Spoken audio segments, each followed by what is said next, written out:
I'm so sorry to be starting this day in my life vlog without a getting ready montage. I know you were expecting it. I know that's what you were expecting, and I fear that it's not. I already got ready, I'm sorry. Welcome to the video. I'm Melissa, I write books, and it's a Sunday, and we are going to spend the day together. My house is, I'm kind of in disarray. I've kind of been like in a crabby disarray recently. I don't know if I just made that up, but it feels right. Like, I feel like everything's just been a mess, and I just have been struggling to get back into routine. And so I'd really like to clean and prepare well for the week, but also get some writing done. Oh, this is a writing channel. I'm writing a fantasy novel. I'm 20,000 words in roughly. Actually, probably more like 23,000 words in at this point, but you didn't care.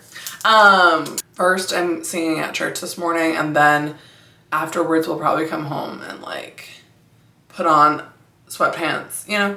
And then I think I'm gonna go to a coffee shop. I typically do on Sunday mornings, go to a coffee shop and write for around 3 hours. I did go to the pool yesterday, but I do also like to go to the pool on Sundays. So TBD on that one. I don't know if I have any swimsuits clean actually. So before we leave, we're gonna put a swimsuit in the washing machine. Actually, probably just a whole load of laundry would be better than to just do this one. Since I'm filming a video with you right now, I probably will write in the afternoon as well. Usually I would anyway. It'll just kind of depend on what time everything ends up being. Like what time I get back from the pool will kind of determine where we go for the rest of the day. Hi, okay. The decision fatigue is decision fatiguing, everyone. There's so many things that I should be doing. And also nothing at all. Okay, we need to pack it up. It's only the second clip of this video. We can't be getting existential yet. Okay, here's the situation. It all comes down to laundry always. Laundry is always at the scene of the crime. Because I don't have a swimsuit that's clean, which is ridiculous because I have like 15 swimsuits. No, that's probably not right. It's probably more like 10. But the problem is I kept putting them, you really don't care. But I would, after I would swim, I would change at the pool, obviously. And so then I would leave the swimsuit in the towel. I would always forget to bring my swim bag inside. So then I just grab a new swimsuit and then I'd go. And then I just, when I got there, I would just put the swimsuit and with the towel into a plastic bag in the car. So then I realized the other day, I had like 5 swimsuits in plastic bags in my car, which sounds like this, like the moves of a serial killer. Anyway, so I don't have any swimsuits. So I just put all my swimsuits in the wash. But they won't, like I just put them in the wash, so they won't be washed for 45 minutes and then dried for another hour. So like, I also did go to the pool literally yesterday, so I don't need to go. I could just go on a long juicy walk. Okay, what do I want to do? Or need to do today? Right? The laundry, clearly. I would like to film a video, which I know sounds like, Alyssa, your film. You know what I mean? I have been doing a little bit of a fall mental reset. So I want to film a video talking about that, but then also I want to like start doing that, but that, I don't know. Cause it's not like a reset where it's like a bunch of specific like things. It's like, how do I want the season to feel? What are things, how can I like intentionally live out the season in a productive way, but also to feel like in an intentional way. I do though want to write and clean, and I need to go to the store. It's not even that many things. I think I'm going to go to a coffee shop and write. I think I'll be home probably around 1, and then maybe I'll go on a walk, or I'll film this video, maybe both. I'll film the video and then walk, and then do another writing session. Does that sound good? Yeah. But regardless, we need to into action, or else I feel myself, I'm like inches away from sitting on my couch and scrolling for an hour, and I don't want to do that. I really don't want to do that. I'm in a bad spot with that, with scrolling and like doomsday social media, which I feel like everybody kind of is right now. Where am I at with the actual writing, you might ask? I am on chapter 11, I think. I think I'm like a couple hundred words in. It's going okay. The last time I wrote, like I've been just kind of crabby the last few days, and so the last time I wrote, I wasn't feeling super great about it, but I think I was just in a bad mood, so I don't actually know if the writing reflects that. I'm trying to get into a good, just like have a good attitude about it again, because I am enjoying the book and I am excited about where it's going. I just felt like this last week I've been putting more pressure on it, and it's a hard balance because I'm also like editing as I go. And so I feel like editing as you go kind of lends itself more to putting more pressure on a book, because as you're editing, you're wanting it to be better. And so then sometimes that translates into like I'm judging the book and judging the words on a harsher level than I need to. Like I need to remember this is still just a first draft, even though I'm editing it to a higher degree than I usually do and I'm having a higher standard than I usually would. I don't want that to lend to putting more pressure on it. Like I feel like I had this really nice balance of that when I first started on this book, where I was taking the words seriously, but there wasn't a pressure on it. It was like, this is just what the first draft is. So I'm trying to get back to that. Let's go to the coffee shop.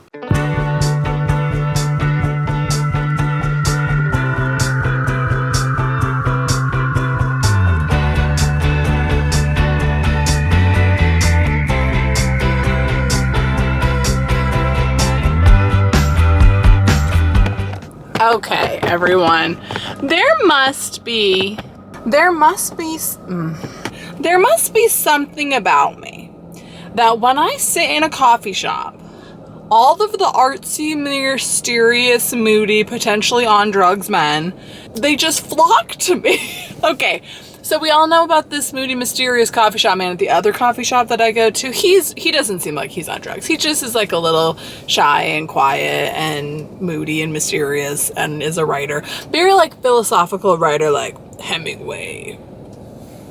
Let's talk about Hemingway. I don't know. This man, okay. I'm sitting on the window seat. This guy comes up to me. He seems like very artsy and mysterious, but not weird. Like, I mean, a little weird. He was like, hey, like, can I sit here? And I was like, yeah. Anyway, I'm typing away. I'm writing my words. We'll talk about that in a second. It's like, he pulls out this sketch pad. He's like sketching very beautifully, like with like this really bougie pens, and he's like sketching all this stuff out. And he has like all this ink. It's like a whole thing. And as I'm writing, about like half an hour in, he starts like whispering to himself, which I was like, okay, questionable. But it wasn't like, you know how sometimes people start whispering to themselves and you're like, oh, I may be in danger. No, this was more like he was whispering things like, it doesn't have to be perfect.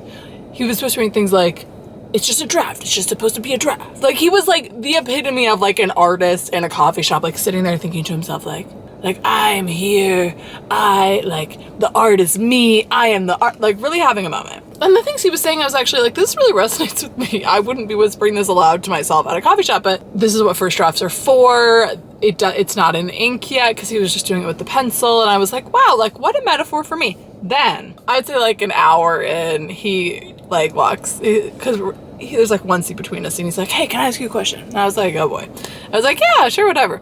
He's like, can I have your opinion on this color scheme? So then he like shows me his whole sketch, and he's, at this point, like when he starts talking to me, I can kind of tell like, maybe there's something off, there's something going on, I don't know. I never felt like he was dangerous, but like maybe he is having a little bit of a good time with the substance, if you know what I'm saying. And he's like, what do you think? Like, I usually use this copper color, and he's asking me like my opinion on the color scheme of his thing, because he started like coloring it, and actually it's very beautiful. And he explained to me like how all of these sketches are, he calls them like PIs or something, which is like figments of imagination, like this whole like breakdown. He's showing me all these past sketches, and he's like, what do you think about the copper? Like, should I bring it to the, I have a 10-minute conversation with this man about color theory. I don't know. Pulled out my communications degree. I said, let's talk about color theory, strange man.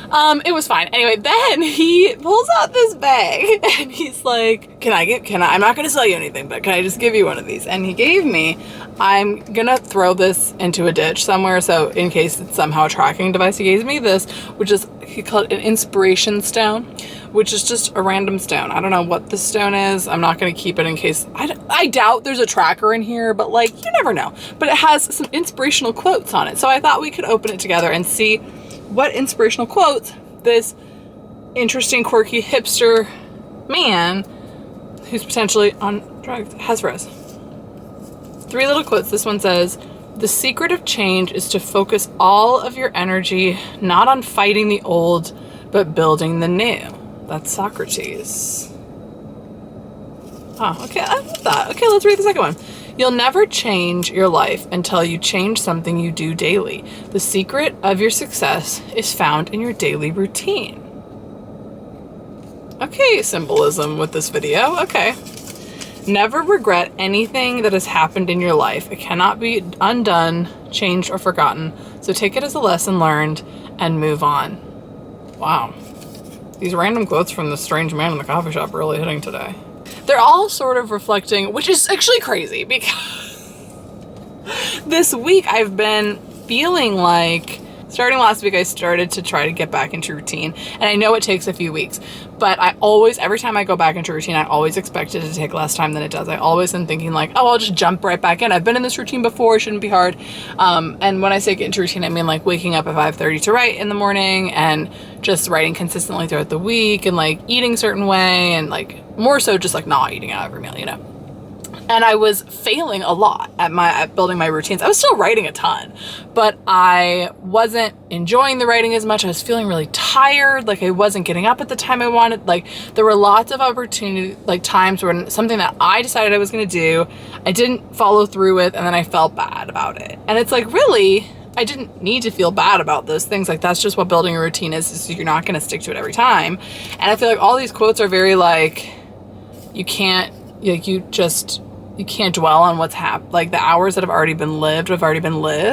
Like just focus on the future, and they don't need to mean all these things about like, I always make things mean more than they do. Like when I don't follow through on a routine, I always make that into like, oh, I am failing at this routine. And it's like, that doesn't need to mean anything about the present. That doesn't need to mean anything about the future. Like I can still hit this routine. And so these inspirational quotes from this random man who is, I don't know, maybe he's just like a free spirit.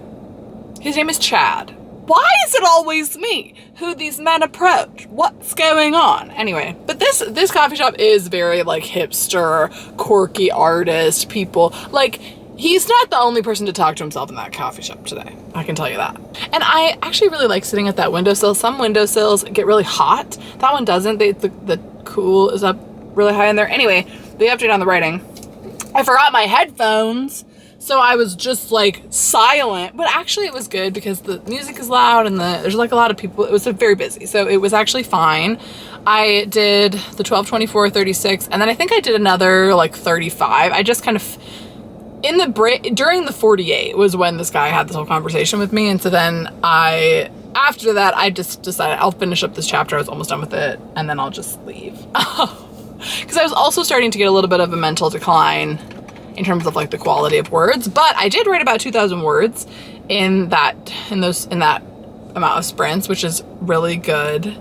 It was most of what I wrote today was this long conversation between Dolly and Cecil, and I feel like it's the first time they're really having like a genuine conversation like this. And I actually am really happy with the way it came about, because it's kind of hard, like in the situation they're in, it's not like they would just be like chatting, gabbing it up, but I think that the way I've set it up feels very natural, and it feels like they're actually getting to know each other in a genuine way, but still sticking true to their motives, which I'm liking, because I needed them. I felt like I was feeling weird about this section because they hadn't had a moment of like genuine connection yet, and so there's no reason for them to care about each other, or like, you know, these romances a lot of times it's like the characters meet each other and they're sort of they're curious about each other, and they're like, there's something up with that person that I admire, or that sticks out to me, or that surprises me, that I'm like stuck to. But we can't just stay in that like I'm curious about the person, because that isn't like a real connection. Like I needed them to go from curious to like connected.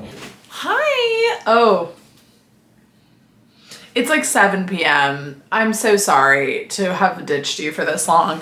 I ate at my parents' house, and then yeah, so that was good. But I think I got cut off mid-sentence last clip, but I essentially no idea what I was talking about. I think I sort of wrapped it up though. I'm hoping to do one more little writing session tonight. I might just do like a 30-minute sprint. I want to edit through what I wrote today and then get a start on the chapter that I'm going to write tomorrow, because it's just less intimidating when I know I'm going into at least something. Like when I went into this chapter today, it had 200 words in it. I did write like 2,000 of those words in that chapter today, but I want to edit through. Most of it is fine, I think. It's just a lot of dialogue back and forth, and so I kind of want to add in some more like description and setting and stuff. And also there's a little bridge I need to write. I just kind of threw them right into the conversation, but I had this little like transition into the conversation that I want to write that I was just getting ideas for the conversation, so I just started writing it. But I don't know how long that's going to take. I might not even set a timer. I might just do that and then write like a paragraph of the next chapter, so I can start with that tomorrow. I'm gonna see if anybody can write. If not, I will be a brave soldier and I will write by myself. Whoever would have thought, frankly. But yeah, and then it's only like 6:45 right now, and so hopefully after that, I think I'm maybe gonna start a puzzle or something. Something cozy and relaxing. Cozy and relaxing. Do you hear me? Not stressful. Cozy and relaxing.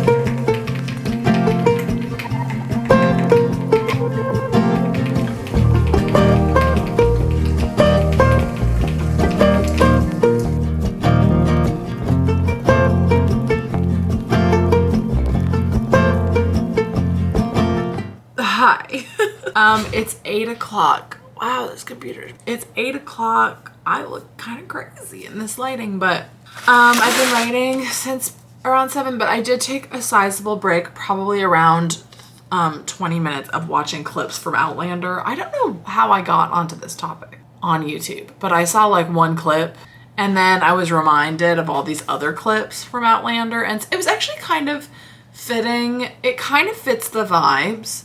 My book is not like a historical fantasy. I mean, it sort of is, but it's not based on any actually historical events in the actual world. But it's very similar vibes with like the style and like the way they talk and like the vibes, you know, the drama, the tension, all the drama. So I spent like probably 20 minutes watching Outlander clips, but I did finish chapter 11. It's actually sitting at 2,600 words now, so I wrote 2,600 words today, which is a little cuckoo bananas. But after 12, I just ended up doing some bullet points. I should write a first sentence. I don't know. I'm going to get back to this tomorrow, but remember I had that list of bullet points that was just like, here's what happens to the midpoint. Well, I had cut it, like cut and paste. But I think what happened, I was cutting it from chapter 12 to put it into cutting it from chapter 11 to put it into chapter 12 so that it's always at the bottom of the chapter I'm working on. But then I think that's when that guy at the coffee shop started talking to me, so I never pasted it. So I did lose those bullet points, but I was kind of reaching the end of them anyway, so I just now typed them back up. But I'm actually feeling pretty gosh darn decent about chapter 11. I feel like they're really bonded, and I was a little nervous because we're getting pretty close to the midpoint now.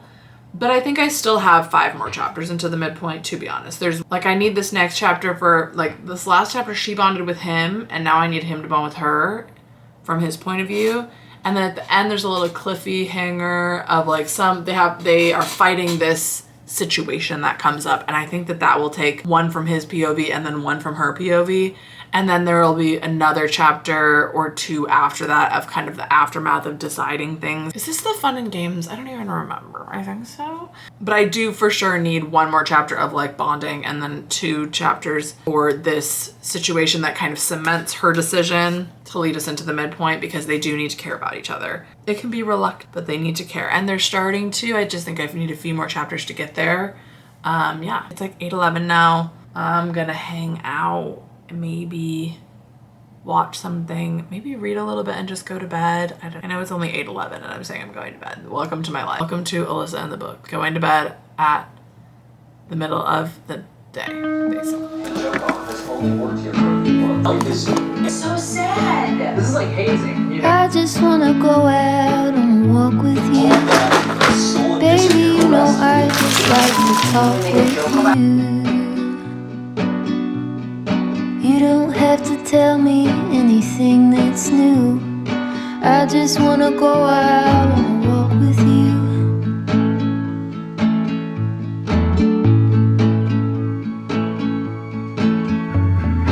I just wanna see your shadow next to mine. sailing over pavement with our two well ones. I like to see the shape you're in from time to time. I just wanna see your shadow next to mine.